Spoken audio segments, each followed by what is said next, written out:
Suomessa.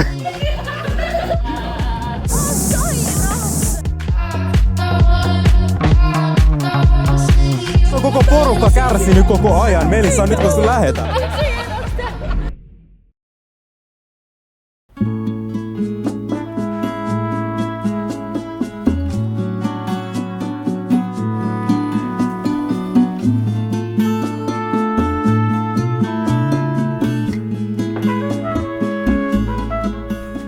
2024 mä lähdin reppureissalle Indonesiaan ja kuukauden mittainen matka meni paljon pidemmäksi. Mä tutustuin ihaniin ihmisiin, koin upeita asioita ja näin kauneimpia paikkoja, mitä mä oon varmaan koskaan nähnyt. Ja mä tein sen kaiken yksin.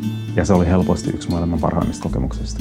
Ja mä mietin siinä matkan lopuksi, että joku päivä olisi niin upeata tuoda jotain omia kavereita tähän samaan paikkaan kokeen näitä samoja asioita. Mä en vaan koskaan ajatellut, että se tapahtuisi samana vuonna.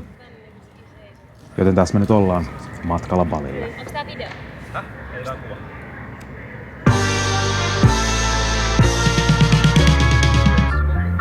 Otit sä jo?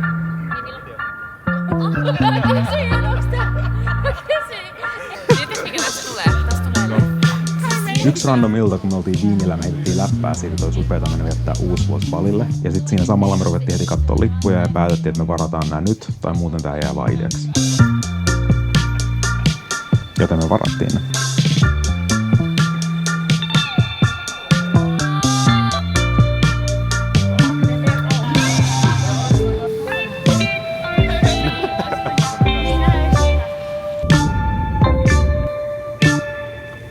Mä en kyllä tiedä, että missä manias me suunniteltiin tää koko meidän matka, koska ensin meillä on 9 tunnin lento Shanghaiin.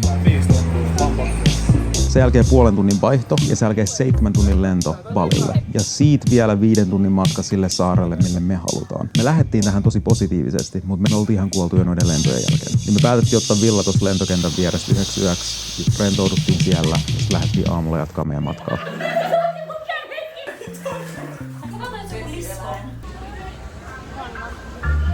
Sitten seuraavana päivänä veneellä me päästiin meidän päämäärään, joka oli Lombok.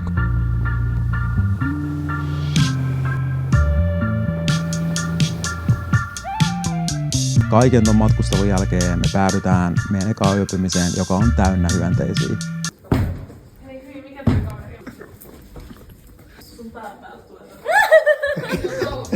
Kaikki on silleen, että me ei todellakaan voida olla yötä täällä. Eli ton pitkän matkan jälkeen meitä odotti pettymys. Ja sitten sovittiin, että katsotaan uusi paikka, niin mä katsoin meille hostellin, joka oli vähän kauempana. Otettiin auto, se tulee, ja sitten se jättää meidät keskelle tietä, koska se oli silleen, että se tie on niin huonossa kunnossa, että se ei pysty ajaa sinne. Joten me jouduttiin ottaa meidän rinkaat, kävellä mudan läpi. Kello on nyt puoli. Eikä muun säädön lisäksi tää oli se juttu, mitä me kaivattiin tähän päälle. Oikeesti, me ollaan selviytynyt Suomessa. Jos tän jälkeen on vittu sama säätö. Are you kidding me? Mä en tiedä, mitä voisi tapahtua enää, joka pahentaisi tätä. Deepak, älä jinxaa. Mut sit kaiken sen selviytymisen jälkeen päästiin meidän hostelliin, tilattiin pizzat, juhlittiin hetki sitä, että selvittiin. Selviytymisellä. Noniin.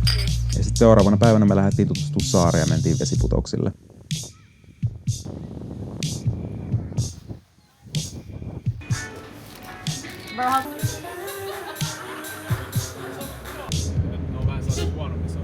Lombokissa tosi kiva juttu on se, että siellä on tosi kauniita vesiputouksia ja ne ei todellakaan yhtä täynnä kuin mitä ne on Balilla. Yksi niistä vesiputouksista on varmaan kaunein, mitä mä oon koskaan nähnyt.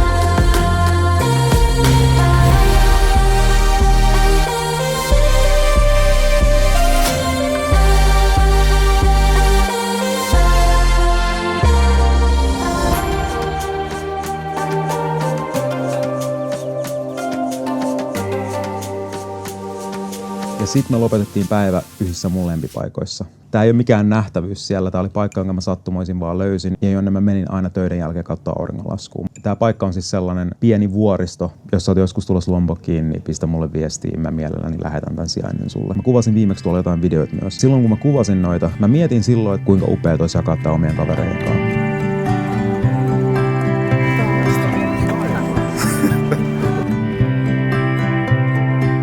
täällä mä nyt on.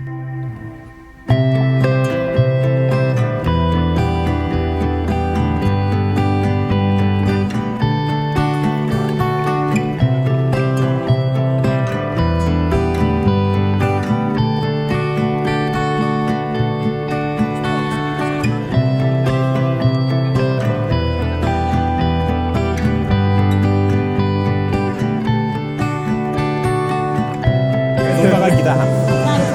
Nyt on niin ylhäällä. Ja tuo oli kaikkien mielestä yhtä upea. Mä en ikinä tällaisia tarinoita. Tää on just sellainen niinku photos don't do this justice. Joku oikein. Ei niin. Tästä on mahdoton saada niinku sellaisia. Kato kuinka paljon toi kiiltää toi vesi tossa. Kato kuinka pyöreä toi aurinko.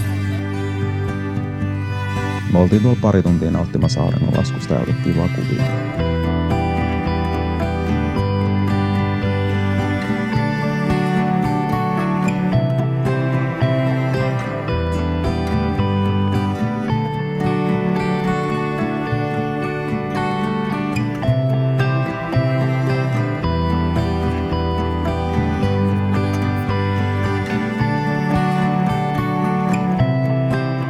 Mä rakastan tätä paikkaa. Siis onneksi se weather cleared up. Joo, siis tää Lombokista oli niinku listan ykkönen mulla, mihin mä halusin tuoda teille. Tää on hyvä, että me saatiin olipa täydellinen vikapäivä. Me saatiin kaikkea tehtyä.